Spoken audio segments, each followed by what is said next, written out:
WCW Monday Nitro, also November 6th of the year 2000. The nut is loose on Nitro, they explained. That was that reference to Steiner, I believe? Yes. Yeah. Yes. So the two pre-show things were clips from Thunder, where Sean Stasiak, Meat, vowed to prove Kevin Nash wrong by winning the WCW World Heavyweight title. Hey, maybe there's still time.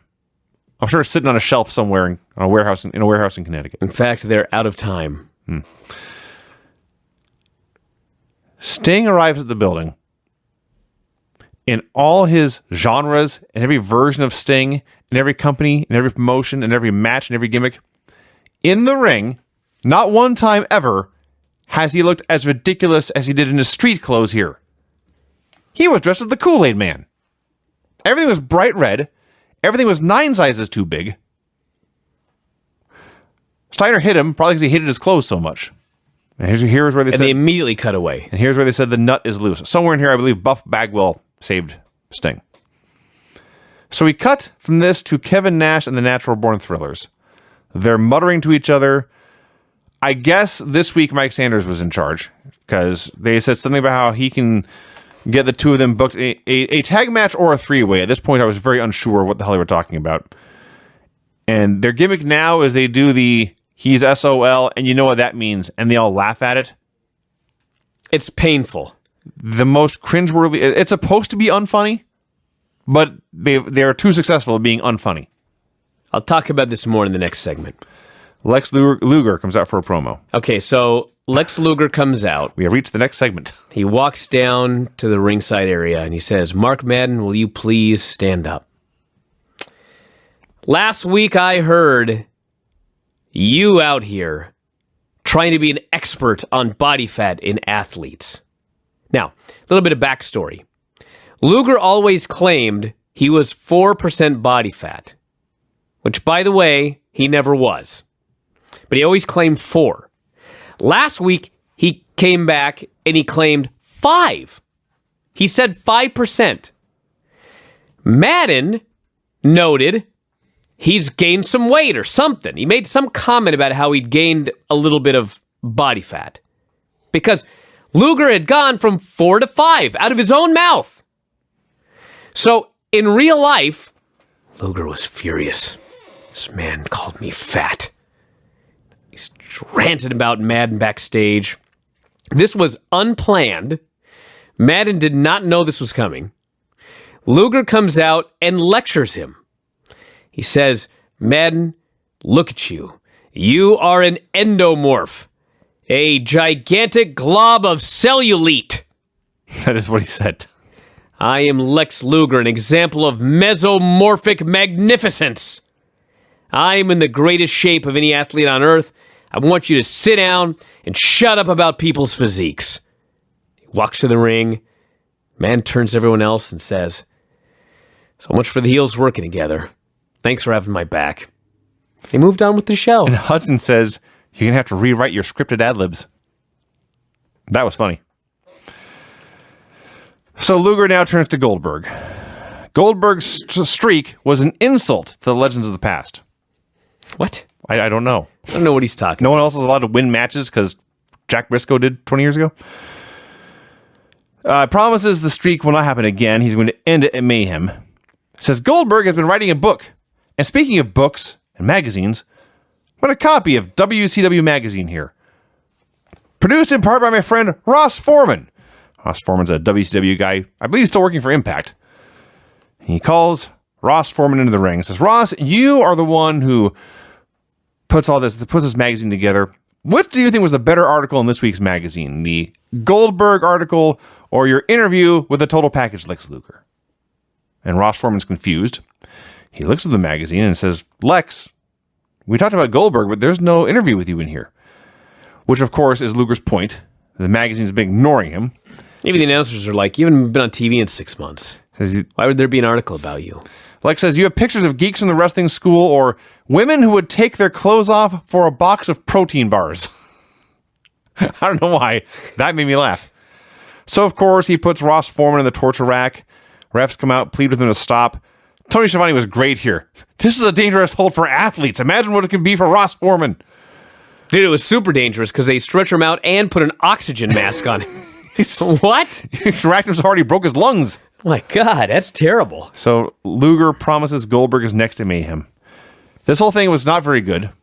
It was way too long, but it had a point and led somewhere. So Kind hooray. of. All I could think of was like, this is arguing on Twitter in the year 2000. It actually was. Lex is out here mad that he's not in the damn magazine. He's going to beat up the guy who wrote the magazine. Like, come on. I deal with enough of this on a daily basis. Goldberg arrives conveniently right after Lex finishes. Pam is interviewing Kevin Nash and the Thrillers. Okay, so Nash is pretending to read Goldberg's book, and then he starts his promo. In the middle of his promo, he throws the book, and you hear the book go land on the ground. And he's doing his promo, and then he goes, "Pick that up." And he goes back to his promo. He says, "We lost a member of the Thrillers last week, but we're a strong group now." And he's just doing this promo, and it hit me like a ton of bricks all at once. Nash is out there, along with all of the natural-born Thrillers. There's Palumbo, Jindrak, Stasiak is part of them. Reno is there. O'Hare and Sanders. O'Hare, Sanders. I'm looking at every single one of them, and it's like, which one of these guys actually made it big in this business and became a superstar? The answer was none of them. Yeah, Jindrak. No. I mean, I guess if you talk about going to Mexico, He's the most successful. he's the most successful. But like every single one of them, because of their size and look, you would look at them and like they all should have been superstars. But what did they do? They put them with Kevin Nash. Ah, yes. Okay? Yeah. Now, granted, he wasn't really their mentor. He might have mentored them to a degree or whatever, but it's a storyline. He's their mentor, okay? This dude goes out on TV every week and makes a total mockery of professional wrestling. They're new guys in this business, and whatever storyline, non-storyline, they're there learning from Kevin Nash. He's a star. And he's out there, and everything is a joke. Everything is comedy. Everything is who cares. Everything is unprofessional. And I was just like, no wonder nobody made it. You know what I'm saying? I do. He's probably not the best role model you could have. No, he was the worst possible role model in this company. Well, on top of that, in the short term, trying to get these guys stars, and the best thing that Jindrak and O'Hare and Chuck Palumbo, they're all pretty muscular, but those three guys are very tall. But you know what? Kevin Nash is taller. So they put him with Nash, and they don't look so tall anymore all of a sudden. Now, are we sure he threw the book? Or does something just fall over randomly? I think he threw the book. Or he gave the book to someone and they threw it. I don't know. Maybe that's it, yeah. But anyway. So Stasiak shows up. He apologizes for walking out on them last week. Kevin Nash is not dumb. Tells him to hit the bricks. Stasiak says, "I don't want to fight Reno tonight. Kevin Nash, I will be in your corner." Someone here we should point out, Nash challenged Booker for the title in this show. We get a Team Canada promo. They're also talking about the election, but at least it's just for heel heat. Whoever wins, you lose because you're all still Americans. Don't vote. Immigrate. He asks for the Canadian anthem to be played. Kwee-wee comes out instead. Lance is appalled at Kwee-wee's gear. So we get Lance Storm versus Kwee-wee. Only thing of note is that Paisley for the first time mentions Angry Allen. Yeah. When Kwee-wee gets mad, he stops being an effeminate hairdresser and becomes Angry Allen. Wasn't angry enough here. Can't believe this company went out of business with ideas like this. It's amazing. Lance wins with the maple leaf. All right, there's a lot to talk about before we even get to that. So Kwee-wee's now just dousing himself in glitter. Head to toe. Yeah. So within like a minute, Lance Storm is now covered head to toe in glitter. He is. The ring is covered in glitter. So basically throughout the night, everybody ends up getting covered in this glitter, okay? But at least you know Well, they're covered in glitter because Kwee-Wee was covered in glitter earlier, right? Sure. Okay. Well, this was one of those nights where they taped Nitro, or they aired Nitro live, and then they taped Thunder. Aha. Okay? So, for Thunder, everyone comes out covered in glitter. Well, there's a man in WCW who did not want to work Thunder covered in glitter. And his name was Goldberg. And I believe this is the last time that Kwee-Wee ever wears this level of glitter to the ring. Very good. Very good. Anyway, after the match, Paisley is screaming for Code Bad Hair Day. Yes. Out comes Ming. Ming clears the ring. I thought I was on drugs. I've been sick. I thought maybe I took too much Sudafed. I'm like, Ming, Kwee-Wee, and Paisley are a trio? Yes. What? There was like a dozen times in this Nitro when they talked about something I could not remember when it happened. And they said it was last week. I presume they mean last week on Thunder. But I seriously like 5 times checked to make sure I was watching the right show. All I know is the very next segment, Gene's with Bill, and Bill's talking about Bam Bam Bigelow. Yes. And he goes, I have no idea why Bam Bam Bigelow's been sitting at home for the last 5 months. And when he said that, I just thought, you know who else has been sitting at home for like 5 months, it seems, is Ming. So apparently somebody was like, should do something with Ming. What should we do? Kwee-Wee. Let's put him with Kwee-Wee and Paisley. God damn, that's a great idea. Call him. Like, this is what they're coming up with. Yes. They got all week to think about this, too. Ming, Kwee-Wee, and Paisley are a trio now. Yeah.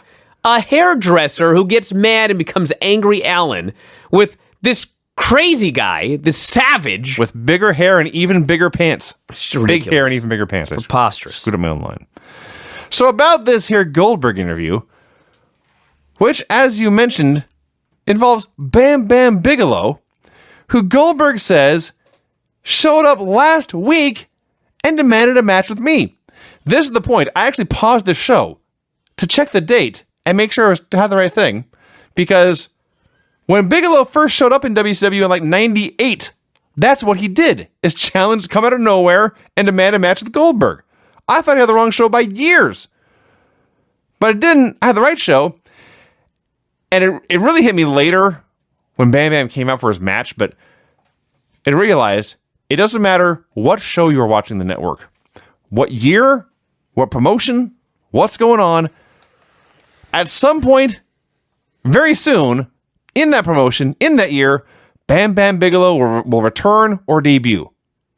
We are watching 1988 NWA, where Bam Bam is new on the scene. Yep. We are watching 92 Superstars, where Bam Bam is making his return, but they're pretending it's a debut. Yeah. And now we're watching 2000 Nitro, where Bam Bam Bigelow is making his big return. Yes. I can't avoid him. Yeah. Goldberg at least did acknowledge here that they had many matches prior, he and Bam Bam, and he would beat him again. Says he's sick of Lex Luger's crap. And then Lex interrupts, but it's a distraction, so Bam Bam can attack Bill Goldberg from behind with a pipe. They lay him out, and this attack is so devastating that they walk off, and 5 seconds later, Goldberg stands up and yells at him. A total low-rent WCW segment. That's what this was. Sean Stasiak versus Reno, Falls Count Anywhere. Yeah. Sean Stasiak comes out. They play Reno's music. No Reno. They play it again. No Reno. They go backstage. Reno has been laid out, thrown through a table, and they throw this check on him.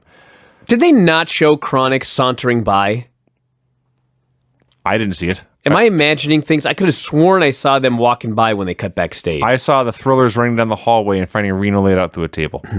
They may have. I may have missed it. I think they were walking and the Thrillers ran past them. They may have. That's entirely possible. So then it's announced, of course. So Sean Stasiak wins via forfeit. In a Falls Count Anywhere match. In a Falls Count Anywhere match. Why didn't he just run back there and pin him in the rubble? For the hardcore title. Yeah. But they're sure to point out, of course, a title can only change hands via pinfall or submission. Yes. So you're telling me a forfeit is not a submission? No, if I don't want to face you, I can just forfeit, and I'm still the champion. So if you're a champion and you don't want to lose the title, just never show up. Yes. You'll lose by forfeit, but you'll keep the title. Yes, that's their new rules. That's fucking dumb. This Sanders, he probably made that one up. After the break, Reno has come to. He says whoever laid him out, it was more than one guy. Has to be. There are two guys in Chronic. So It was Chronic. may have been Chronic. I think it was Chronic. Flair comes out for Then a promo. Then Nash and the Thrillers do another stupid SOL comedy routine as their buddy is laying there in the rubble, dead. Yeah. Now, I got to start this Ric Flair thing here. You can finish.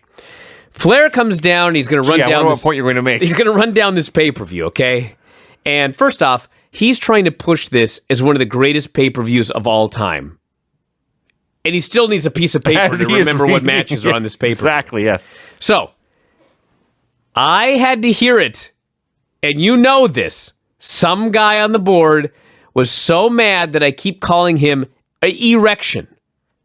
Because his name is Hugh G. Rection, not erection. So mad. The sanctity of the name Hugh G. Rection. The temerity of me to make light of this. Well, Ric Flair comes out and he literally signs Lance Storm versus Huge Erection. That's what he said. That's exactly what he said. If you think I'm making that up, I'm not. I'll read the date. Check the date again here. That is November 6th of the year 2000. Right about the midpoint of the show. The best part is he doesn't laugh. He doesn't crack. No. In This his is a mind, matter of fact. Lance Storm going face to face with a huge erection is money. That's what he said. So that's one match. He also announces Luger versus Goldberg, even though I thought it was official before. And finally, Booker T versus Scott Steiner in a steel cage match for the World Championship, where he says the winner will be the flagship of this company, along with Bill Goldberg and Sting and names of the past. Yeah. Now about Scott Steiner. Steiner's conduct is unacceptable. Yes. He respects Steiner for, among other things, being a national amateur champion. Which I'm pretty sure he was not. Eventually, he lists all of Steiner's credentials, but says if you can't just manhandle everyone and attack people, eventually you're going to lose your job. So Steiner comes out, manhandles Flair, got him in the corner, threatening to do all sorts of terrible things. Booker saves, sends Steiner packing. Okay. So, Flair doesn't want Steiner to be a crazy man. Steiner comes out and he's a crazy man. Okay. Flair's solution to this problem, okay, is that the cage match at Mayhem is still on. But now, in the cage, he is going to hang a straitjacket 12 feet over the ring. And the first man to procure the straitjacket can put it on their opponent and then beat them. Mm-hmm. That's going to solve this problem. That is your solution to Scott Steiner running in and beating people up. He makes this booking and then immediately turns to Booker and says, I'm sorry, I've put you in a tough spot. What? Now, on top of all this, I don't know if this made it better or worse, but he did clarify it's still pinfall or submission to win. There's not first guy to get the jacket wins or first guy to put it on your opponent. You just can if you want to. Have you ever tried to swaddle a baby that doesn't want to be swaddled? Honestly, I have not. Okay, well imagine trying to put Scott Steiner in a straitjacket. Probably stronger than your baby. He doesn't want to go in. I don't think it'd be very easy. This is the stupidest thing I've ever seen. Then Flair adds like, if you beat anyone up again, you're fired. I'm like, well, why didn't you just do that and not put a straitjacket in the cage? I don't have an answer. This is ridiculous. Speaking of ridiculous, Ugh. the following is a paid announcement by Jimmy Hart. So Jimmy repeats his claim about willing to wrestle any radio DJ in the ring on Nitro, calls out the biggest stars, Bubba the Love Sponge. I can't believe I didn't accept in the year 2000. We were part of IATA. That's true. I don't know how big internet radio in the year 2000 was compared to 2019. But he calls out the biggest names, Bubba the Love Sponge. He didn't ask for listenership. He just asked for national DJ. Calls out Howard Stern, and of course calls out Man Cow, who, for those of you who have forgotten, was in fact a radio star for 15 minutes. He's still doing radio somewhere, apparently. But of course, they're in Chicago, which is where Mancow is based. He arrives. Jimmy changes his whole tune, sucks up to him. Mancow intimidates him, starts to manhandle him. The remaining 2 members of 3 Count save. And that's that. Yeah, so 3 Count broke up on Thunder. Shane and Shannon turned on Evan. Didn't Evan blow out his ankle at one point? Yeah, in that ladder match, and he kept wrestling. It was a while ago. Yeah. Their backs feel better now that they don't have to carry him anymore. Are they now 2 Count, or are they still 3 Count? They call them 3 Count here. That's There's weird. only 2 of them.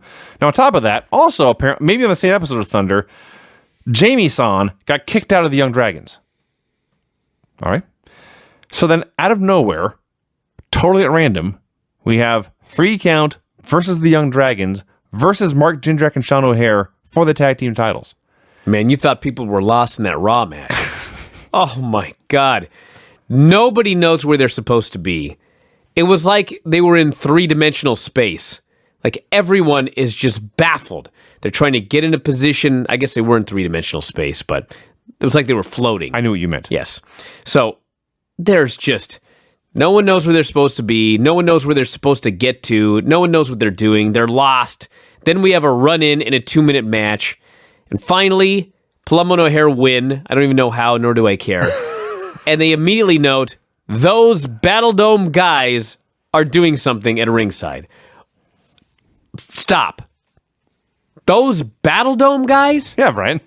Were they at ringside prior to this? Did they mention this ever? No, not until now. Okay, suddenly there's Battle Dome guys at ringside.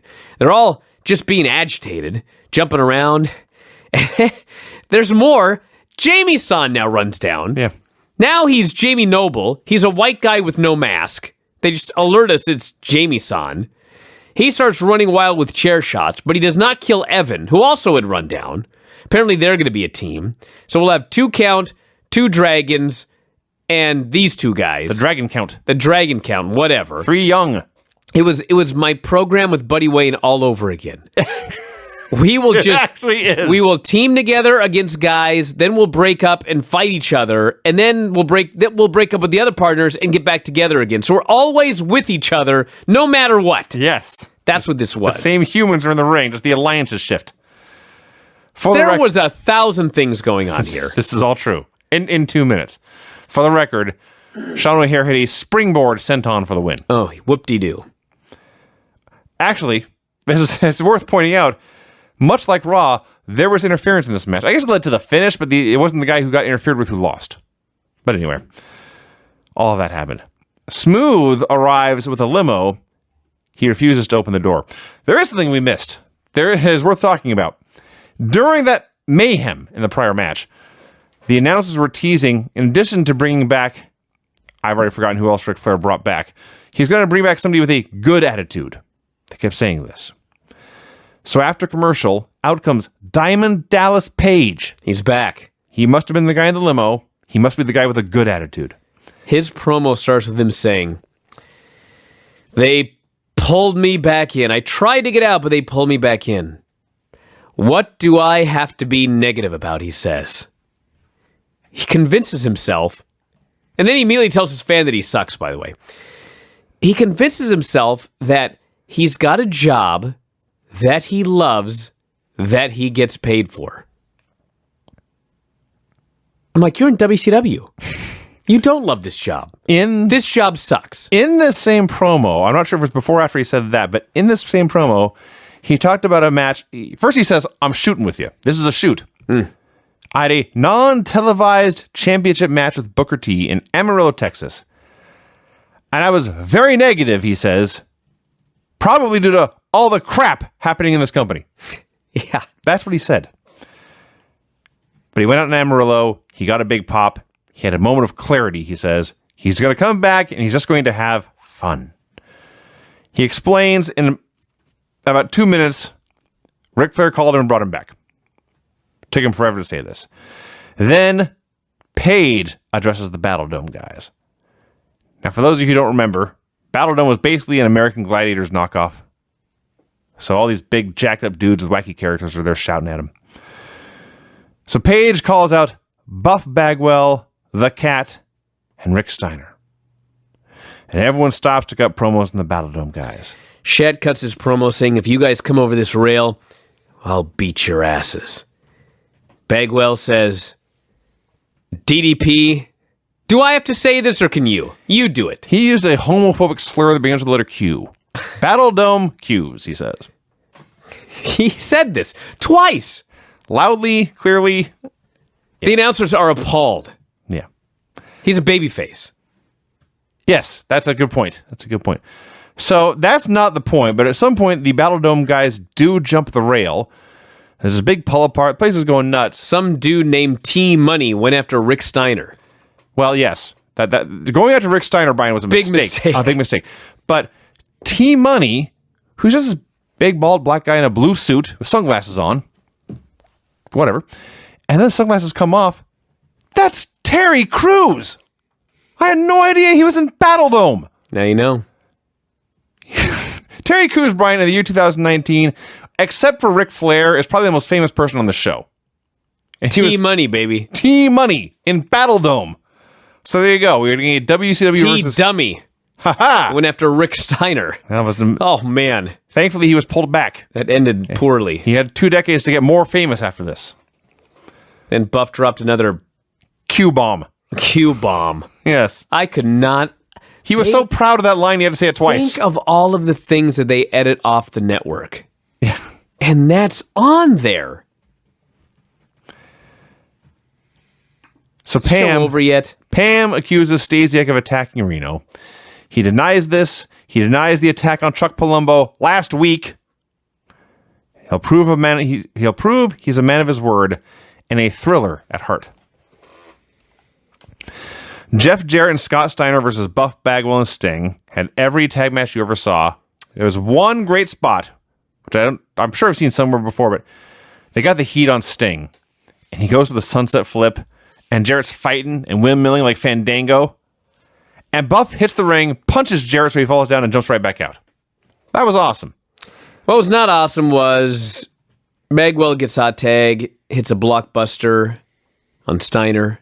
He's going for the cover. Jeff Jarrett hits the ring, waffles him with that guitar. Mm-hmm.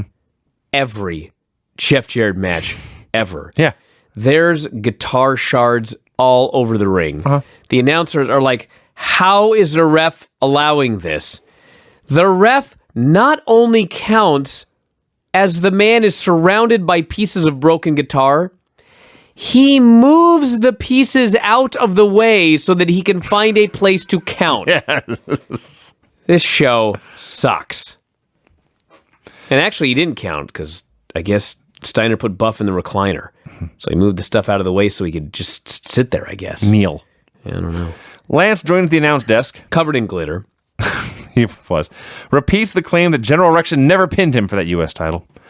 Wants to know why Alex Wright is getting a shot at that title before him. Tony insists that Alex has won several matches lately. And Lance points out he had won 3 titles and was never beat for any of them. Which is true, because WCW sucks. So, for the U.S. title, Alex Wright versus Huge Erection. The gimmick is Alex is a promo in German, which Disco will translate. They do that for a while. But of course, whatever Alex says, Disco says whatever he wants. You can clearly tell it's not... Alex buries the crowd. Disco says, he loves you people here. Yes. So during this match, the only thing of note is when General Erection picks up this big German and press slams him. That was impressive. I was just watching this, and Major Guns takes the referee, and Alex Wright goes up top. Huge Erection shoves him off. Major Guns still has the ref. She has a ref for like 5 minutes. Like, there's no reason. Have you seen her? There's no reason to have the referee. Like, he must just be waiting for the cue, and she just, like, forgot you to give him the cue. They're just chatting. Finally, the ref turns around. Hugh hits the moonsault for the pin. This show is ridiculous. And then, Hacksaw Jim Duggan is there for a promo. So, elections the next day. Hacksaw's a heel. But he's, at heart, a patriot. So... Hacksaw goes on TV and he says, I'm going to tell you all what's wrong with America. He's mocking America in the United States. He goes, My big complaint is that only 30% of you Americans go to the polls. He's basically doing this promo encouraging you to go vote and be a loyal American. Scolding you under for the doing it. guise of burying America. It was actually fascinating and very clever. For the sake of completeness, I will note that in that huge erection match, Disco Inferno tried to interfere, but everyone in MIA chased him up the ramp. This is during the 5 minutes that Major Guns had the ref. Pamela asks Booker T about Ric Flair's promo. Booker basically says he's going to face Kevin Nash tonight. Then he's going to face Scott Steiner at Mayhem. And he will die before he gives up this title. Spoiler, I'm happy to report that's not true. that didn't happen. He's on WWE backstage right now burying Seth Rollins. Goldberg versus Bam Bam Bigelow, who, as I noted, is a part of every roster and every promotion of all time. Lex comes out to watch.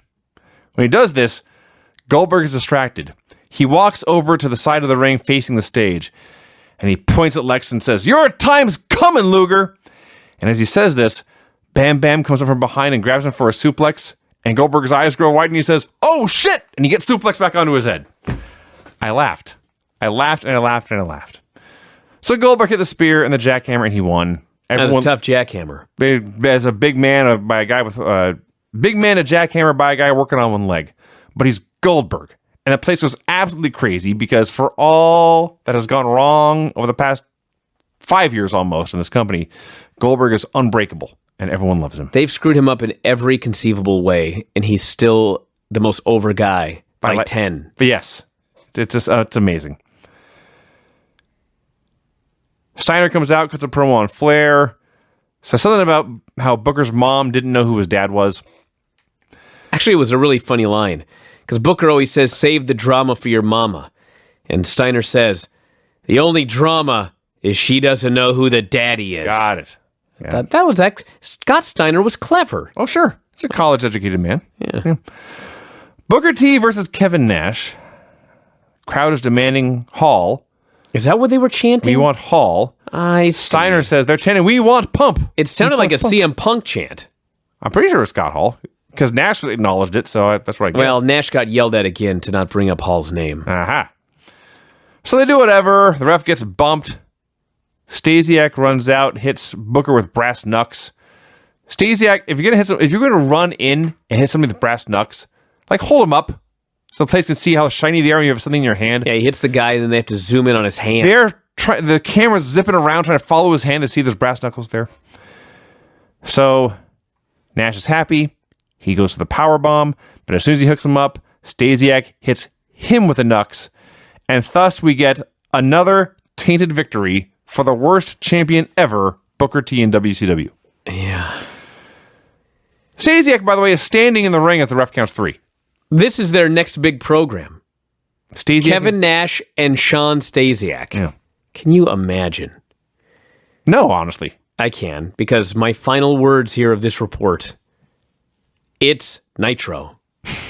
There's nothing more that needs to be said in this review. Let's get these finishes. Get out of here. The finishes on this show were, Brian, clean submission. What? Flabbergasted. Forfeit. Must be the Lance match. Yes. Okay. Yeah. Forfeit in a title match that does not result in a title change. Pin after interference backfires. Submission after weapon shot. Clean pin. Excuse me. Submission after weapon shot. Yes. That's Okay. guitar submission. Yeah, sure, that makes sense. Yeah. And then pin after both men are hit with knucks and the interfering party is still standing in the ring. Wow. Submission after weapon shot. Yeah. Hit him with a weapon and it made him submit. I'm going to knock you out with a guitar, but then put you in a hold. That's what happened. Okay. That's exactly what happened. It Brian. is what happened. It's just ridiculous. Of course it is. It's Nitro. Completely ridiculous. You were the one who said it's Nitro. I know, but that even caught me off guard when I heard that. All right. Well, we're done, everybody. So I'll be back tomorrow with Observer Live and Observer Radio. And then Thursday, Vinny and I reviewing AEW and NXT. That should be a barrel of monkeys. And all sorts of great stuff up on the front page. So check that out. And that's it. We'll talk to you again after a while. Adios.